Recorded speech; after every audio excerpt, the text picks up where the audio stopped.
வணக்கம் தனுசு ராசி நண்பர்களே. வரக்கூடிய பங்குனி மாதத்தில் உங்களுக்கு எந்த மாதிரியான பலன்கள் கிடைக்க போகுது அப்படிங்கிறத தான் இந்த பதிவில் பார்க்க போகிறோம். குரு பகவானை பொறுத்தளவுக்கு உங்களுக்கு சாதகமான இடத்துல தான் இருக்கார், நல்லா தான் இருக்கார். குரு பகவானுடைய பார்வையே உங்களோட கஷ்ட நஷ்டங்களை நீக்கும். குரு பார்க்க கோடி நன்மைங்கிறது ஒருபோதும் பொய்யாகாது.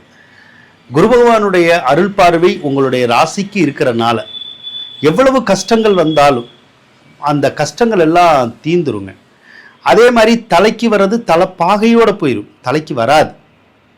அதனால் குரு சகல பாக்கியத்தையுமே கொடுக்கக்கூடிய ஒரு அமைப்பில் தான் இருக்கார். திருமண பாக்கியம் இல்லாதவங்களுக்கு திருமண பாக்கியத்தை கண்டிப்பாக கொடுப்பார். அந்த லவ் பண்ணுற பழக்கமே இல்லாதவங்களுக்கு கூட லவ் பண்ணுற பழக்கத்தை கொடுப்பார். யாருடைய சிநேகிதவாவதும் உறுதியாகவே கொடுப்பார்.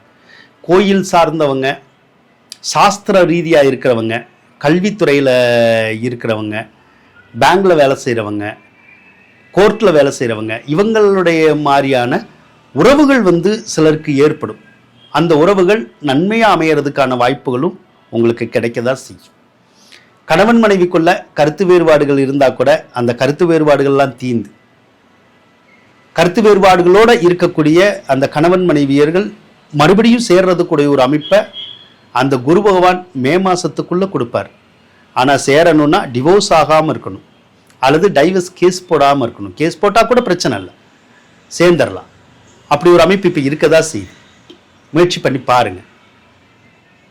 அதே மாதிரி ஒரு சிலருக்கு கல்யாணம் ஆகி ஏதாவது பிரிஞ்சிருப்பாங்க டோட்டலாகவே. அப்படி பிரிஞ்சவங்களுக்கு அடுத்த திருமணம் வேணும்னா கொடுக்கும் குரு பகவான். அடுத்து இந்த மாதம் சூரியன் 4வது ராசியில் இருக்கிறது நல்ல யோகம். அரசாங்க சம்மந்தப்பட்ட காரியங்களை ஈஸியாக செய்யலாம்.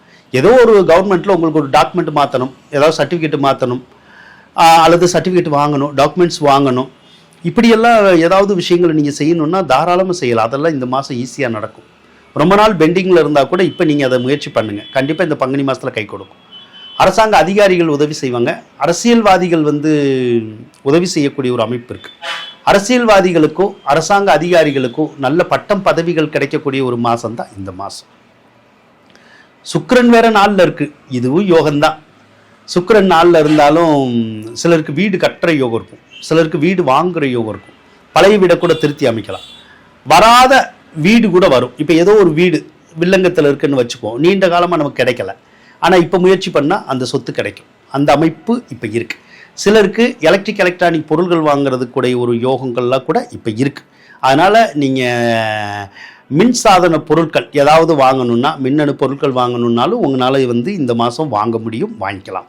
சிலருக்கு ஆடை ஆபரணங்கள் வாங்கக்கூடிய யோகங்கள் கண்டிப்பாக இருக்கும். சனி பகவான் வேற உங்களுக்கு தனாதிபதி.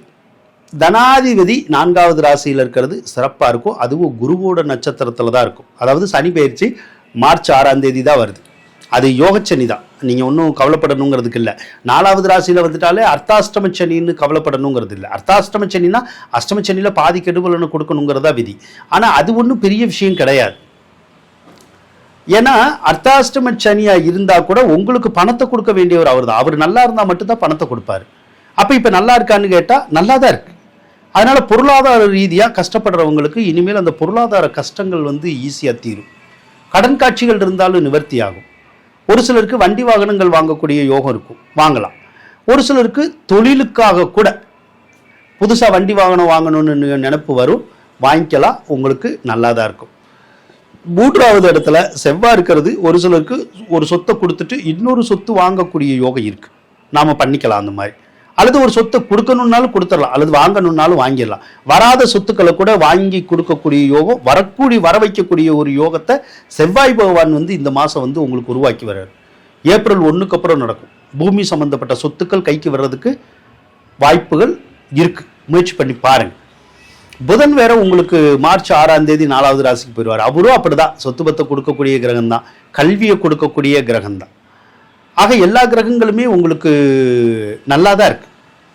இதில் எந்த ஒரு கிரகம் சரியாக இல்லை அப்படின்னா இந்த கேது பகவான் தான் சரியில்லை. பொதுவாக 7ல் அந்த 9ல் கேது இருக்குது. 9ல் கேது இருந்தால் அப்பாவுக்கும் நமக்கும் கருத்து வேறுபாடு வந்துடும், இல்லைன்னா அப்பாவுக்கு உடம்பு சரியில்லாமல் போயிடும்.